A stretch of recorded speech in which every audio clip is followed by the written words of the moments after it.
for monarchs. This is clearly written by Muslim historians that Muawiyah talked about himself as Ana Abul Muluk, that I am the first king among the Muslims. So beyond that you have monarchies and you have dynasties. Beyond that you don't have caliphate. And there is no concept of even the cyber Rai where you can have some kind of discussion.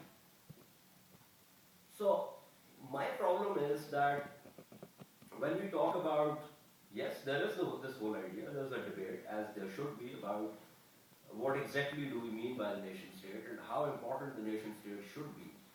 But that discussion remains as a discussion, frankly. I mean, if you have the European Union, that does not mean that the nation state has completely diluted itself. Also, if I land in Paris and go through the controls in Paris while going to Berlin and take an internal flight, that does not mean that France and Germany are now, they've merged, because European Union at one level has become a federation, at another level is a confederation, at yet another level is our independent nation states. And also this movement is not about X, Y, Z, going from one state to another state to make mischief. That's a very important thing. People are crossing the dividend line to actually indulge in violent acts. And that then creates problem for the Pakistani state. Because the Pakistani state has the option of either remain integrated within the world system or up and say, we are now declaring war over the entire world because our population thinks that they do not accept boundaries, they do not accept borders, and therefore they are going to go and fight anywhere in the world. I don't think that is the kind of thing. I mean, when Khwarizm Shah, when the Mongols were pursuing him and came to the subcontinent, Iltutmish actually said to him that I cannot give you sanctuary because I am heading a very nascent Muslim empire here and I am already under threat from the Hindu Rajas, and therefore I will actually give you protection and send you to Medina. This is a historical fact. And here we are. Every man who is wanted by someone or the other happens to end up in and around Pakistan. And that creates a challenge for the state. That creates a challenge for the state. This is not about the United States of America. I mean, I can give you, I have a litany of charges against the United States of America on any given day. I think they have been completely stupid in invading Afghanistan. I think they were even more stupid when they went to Iraq. And I happened to be at Brookings in the run-up to the Iraq war. And I used to constantly end up, and I wrote these Iraq memos in which I was constantly saying, what are you doing? I mean, right, accidents happen, but one doesn't go out seeking one, and you're just going out to seek one. So, but that does not mean that we do not have a responsibility towards our own state and also a responsibility in relation to other states in the world. And frankly, I think, and I don't want to speak on behalf of the Muslim community or the Pakistani community in Britain, but the fact is that you've had clerics here who were getting funds from the British government and day in and day out were giving hate speech, which I do not think is a very decent thing to do. And of course, any Muslim who does not agree, who's a British national and does not agree with the Britain's policy, has the option to say, I don't want to stay here and I want to relinquish my British nationality and I want to go back from where I came.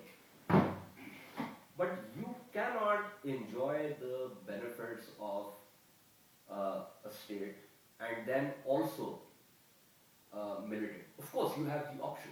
You have the option of developing a proper non-violent political response and work working up the ladder. There is a model, Sayyida Warsi model, and then there is the model of the Finsbury Park Mosque clerics. You have to decide on which model you want to use. They're not all of them, Max. They're other. What? No, they aren't. I mean, obviously, I'm not. Pressure groups and other people who are non-violent who are perfectly able to articulate. Fair enough. And that is something that you can do. That is something I can do with the state of Pakistan, for which I'm a national. There are any number of things that I do not want the Pakistani state to do. Extrapolating from there what the governments do, every government that is representing the state at some point or the other. But that does not mean that I pick up the gun. Because the moment I do that, then I am a legitimate target for the state. But in Pakistan, there's like, you can say there's a hardcore, like, Haider Taliban leaders that original leaders, but then there's a lot of people who join the Taliban because the army has killed their family or friends, or because there's been drones that have killed people they know, people in their villages. If people can't cross the Jewish line because they work in Afghanistan, then how are they going to feed the children? It's not like if you live in Lahore, then obviously these issues are far, like, they don't affect you. But they're real issues for the citizens of Pakistan. So, I mean, okay, you can say you've got responsibility as a nation state within the international system. So when America says we need to close the line, that's just one issue you have to take into consideration. But first, your citizens. So obviously there's both issues there, but just because, I mean, your citizens come first, you have to recognise that your citizens aren't being killed by America, the army are killing them, and the Jewish line, some of the citizens of Pakistan don't recognise it. So it's not for you to say that they should recognise it, because they don't, and they don't for real reasons, very legitimate reasons. In Yemen, what has caused the real recent conflict, uprising, is because they recently closed a border in an area between Saudi Arabia and Yemen, and people need to work in Saudi Arabia. Previously there's been no actual real border there. So, and they work in Saudi Arabia, and they cross the line all the time, they have family in different areas, and that's what's caused the uprising, because they can't feed it, they need the money, they need to feed the family. So it's not, it's too easy to say, oh, you just... But it's also perhaps a bit too easy to say that this is exactly what causes conflict. I mean, if these people are too poor to feed their children, they can't buy weapons either, right? I mean, it's a bit more complicated. I mean, it's a bit more complicated. I mean, insurgencies and how insurgencies develop. It's not for lack of poor people. I mean, there have been, for example, in India. India has the single biggest number of poor people anywhere in the world. All of India has not been revolting for the past 60 years. There's something else apart from poverty, which obviously matters. That pushes people to violence. And there are very long periods in time that people can take the most outrageous things, famines and disease and injustices, yet they don't militate. So the question is, what pushes people to go from a state of deprivation to something else? And that's, I think, and there we come to the real heart of the question, which is, how do you define this conflict? Is this conflict, in your understanding, an imported conflict? Is it an ideological conflict? Are the drivers economic, not necessarily in terms of poverty, but I mean in terms of capturing resources, or capturing rents, or certain interest groups who play around with this? Is it like a proxy of foreign policy? And depending on how you will define that conflict, whether you see it through an ideological lens, or a proxy lens, or anything else, your choices for any kind of comprehensive solution will be very different. And I think that that's what Pakistan should really be discussing, instead of having the extremist liberals third discourse. I don't think that's a particularly useful discussion to have right now. It's to make up your mind about what's really going on and what's really at stake here. And once you've identified that, then you can move forward. But that's something which a lot of people find very uncomfortable, because it will tell you certain things that go against very deeply held beliefs that people have cherished for a very long time. This poverty discourse, I'm greatly skeptical about, for a very simple reason. Many areas of Pakistan were far more poor 40 years ago than they are today. The other thing is that no one realizes that there is a thriving insurgency economy in the conflict areas. People are raking it in. Of course. In southern Punjab, the problem began with the Saudi money coming in. So it's not like, the other issue is, for instance, in India, the red corridor. Yeah, that's correct. And, okay, now let's assume that we had a red corridor. No one would have bothered us about why you have this insurgency. Because the day the Indian Maoists began to attack other countries in the region, it will not remain India's problem alone. It will become a regional or a global problem. So we have to understand that one of the reasons there is a focus is because these people are not just attacking us, but they are also attacking or planning to or want to attack other people. Now you read in Patrick Porter's book, which actually talks about the idea of culture and then says that while that factor is important, it should not be pressed beyond a certain point because the operational strategies actually depend on the adversary trying to gain an asymmetric advantage over whoever he is fighting. And therefore, you have jirgas being attacked, funerals being attacked, mosques being attacked.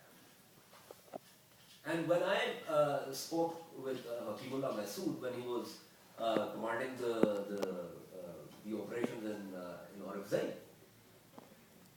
one of the questions that we asked him was, fine, everything else is fine. What about attacking people in the mosques? And he said that this is in continuation of Prophet's tradition of Masjid al-Zarar.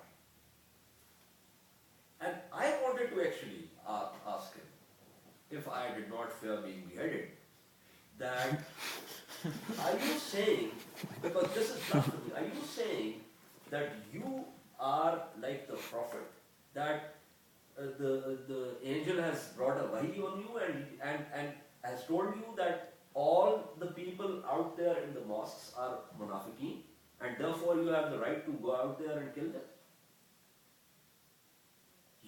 You can come up with any kind of, Ghazali was very clear about the fact that this entire idea of Amr and Nahi devolves onto the state once you got a state. But then you invoke the whole idea about, since the state is not Islamic enough, therefore Amr and Nahi devolves back onto me, and therefore I can privatize this entire thing. And fine, so since everything is deregulated, and this is a different kind of Chicago consensus, that you can privatize everything and you can do whatever you want. The state can go to hell, but it creates a problem. Okay, I accept the fact that we have finally arrived at a point that we want to do away with the state. Then what is the organizing principle? What are we going to create in its place? For instance, and I say this because let's assume that the European Union actually loses the individuality of all the states that comprise it. What will it become? A larger state? There's got to be an organizing principle. So what you've done is then that from various individual European states, you now have a United States of Europe. And once again you have the central executive authority, and once again you have the same kind of thing. So I think that, when we begin to do this deconstruction, we leave the bric-a-brac there and we think that we've done our job, but I think when you start putting it back together, you realize that you're going to reconstruct it in the same way that it was earlier reconstructed and got into the shape which you've just deconstructed. So there are those paradoxes, and I think we have to understand those paradoxes. I think we have to stop at this point.